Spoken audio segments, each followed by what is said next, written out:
se hizo en Puerto Rico, hemos tenido más de 20 asesinatos de personas gays y transgéneros que no han sido catalogadas como tal.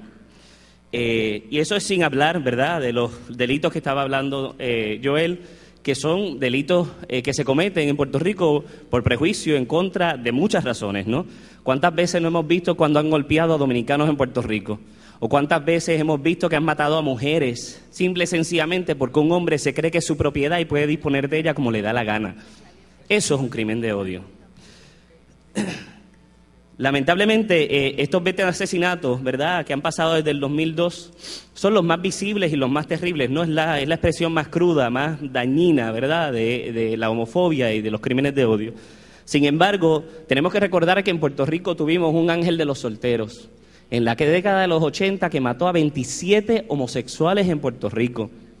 Y sin embargo, no fue hasta que mató a Iván Frontera, un cronista conocidísimo en Puerto Rico, perteneciente a la élite del país, que entonces los policías decidieron investigar, porque antes de investigar estos casos decían que estos crímenes eran para limpiar al país de la escoria. Así es como catalogaban estos crímenes, en vez de catalogarlos como crímenes de odio. Cuando a este individuo se le interrogó y recientemente se hizo una serie televisiva con él levantó la Biblia y dijo: la Biblia me dijo que yo tenía que hacer esto. Y si lo tengo que volver a hacer, lo vuelvo y lo hago. Y ese es uno de los problemas fundamentales que nosotros tenemos. Cuando tenemos desde los púlpitos de las iglesias de este país, cuando se fomenta la retórica de odio que deshumaniza y que utiliza el nombre de Dios en vano. Yo quiero que quede algo bien claro, extremadamente claro.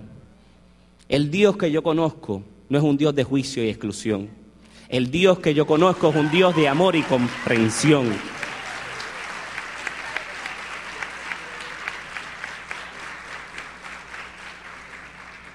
Uno de esos casos, voy a mencionar 2 casos de estos asesinatos.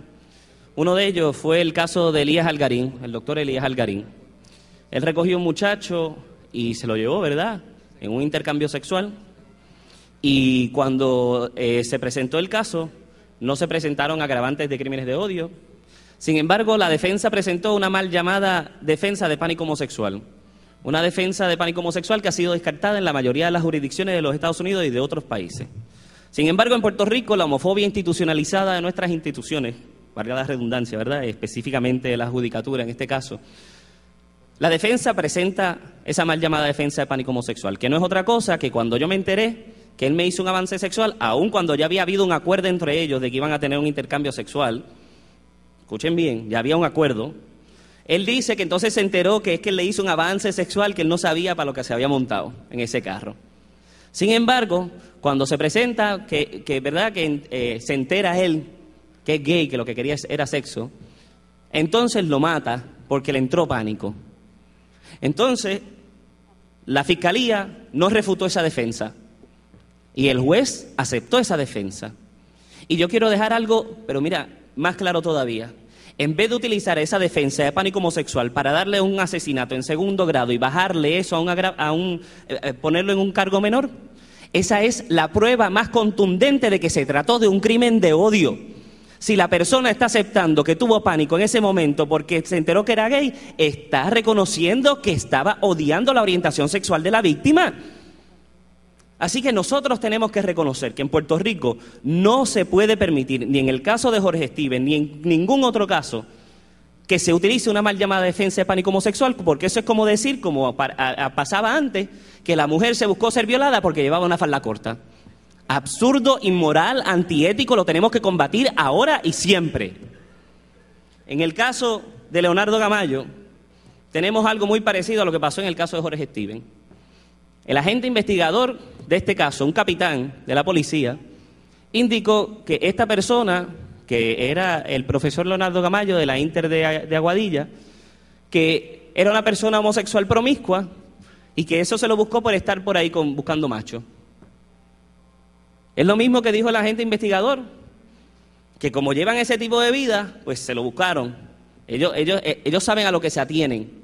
No, señores, no, nadie merece ser asesinado por razón alguna.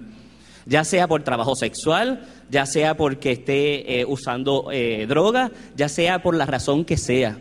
La vida del ser humano hay que defenderla hasta la muerte. Y lo digo así claramente para que se entienda bien. Nosotros tenemos que defender la vida de todos los seres humanos irrespectivamente de lo que estén haciendo. Y nosotros tenemos que entender que hay unas personas que tienen que recurrir a un trabajo sexual porque tenemos una sociedad que no les da oportunidades, que no les da protecciones, que todavía no reconoce los derechos a estas personas. Y recurren a ese trabajo sexual porque es la única manera de vivir. Y nosotros no podemos seguir criminalizando el trabajo sexual en Puerto Rico. Porque no estamos criminalizando a aquellos que van a buscar el trabajo sexual. Pero a los trabajadores sexuales y a las trabajadoras sexuales sí las criminalizamos. Pero ¿y el que va a buscar el trabajo sexual? Eso es lo mismo que me estaba preguntando la mamá de Jorge Steven.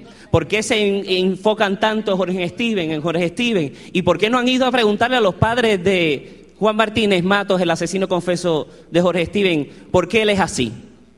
¿Qué pasó en su crianza? ¿Cuándo vieron las señales de que él era violento? ¿Por qué no le preguntan? ¿Por qué nos concentramos en la víctima? ¿Por qué la revictimizamos?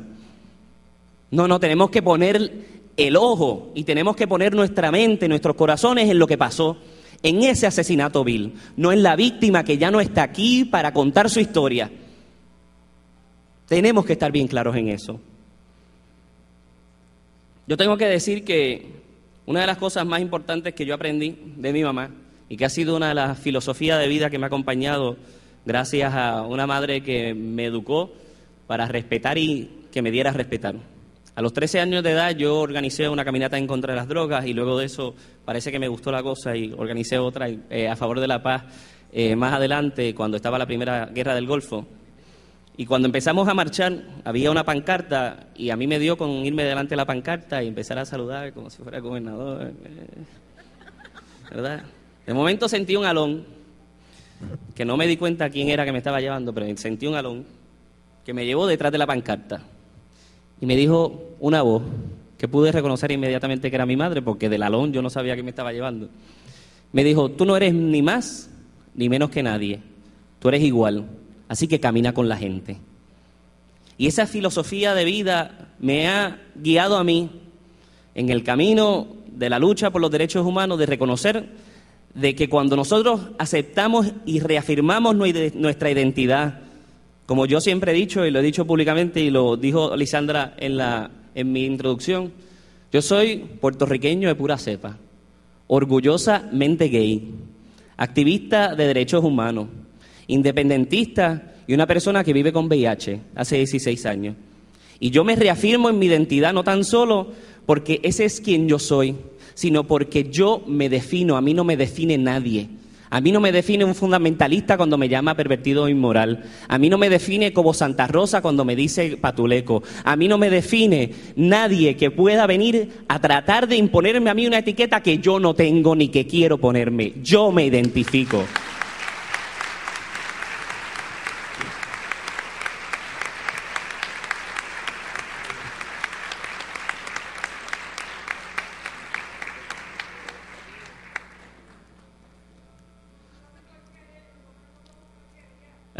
No somos porquería, claramente que no.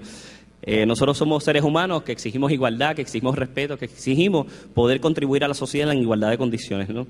Tengo que decir que, hablando de esa homofobia institucionalizada que nosotros tenemos que combatir, nosotros ya le conté de una fiscalía, ¿verdad?, y de un sistema judicial y de unos policías, ¿verdad?, que no han hecho su trabajo y que han tenido esa homofobia institucionalizada. Pero también tengo que hablar que hay momentos en que la policía ha querido hacer lo correcto y la fiscalía no lo ha querido hacer. Hubo un caso en Barranquitas de un joven gay de 19 años que fue sodomizado con un bate de pelota. Y mientras antes de ser sodomizado fue atacado, humillado, torturado, donde los vecinos escucharon cuando le estaban diciendo maricón, aquí tienes lo que te gusta, y cosas por el estilo. Y el policía quiso presentar el caso como un crimen de odio y la fiscalía se negó porque dijo que eso era una agresión simple, aun cuando habían testigos que podían demostrar que ahí había habido homofobia. ¿Qué es lo que falta para constituir un delito de odio? Que nos escriban con un cuchillo y nos mutilen y nos pongan la palabra pato. Eso es lo que falta para que reconozcamos en Puerto Rico que eso es un crimen de odio.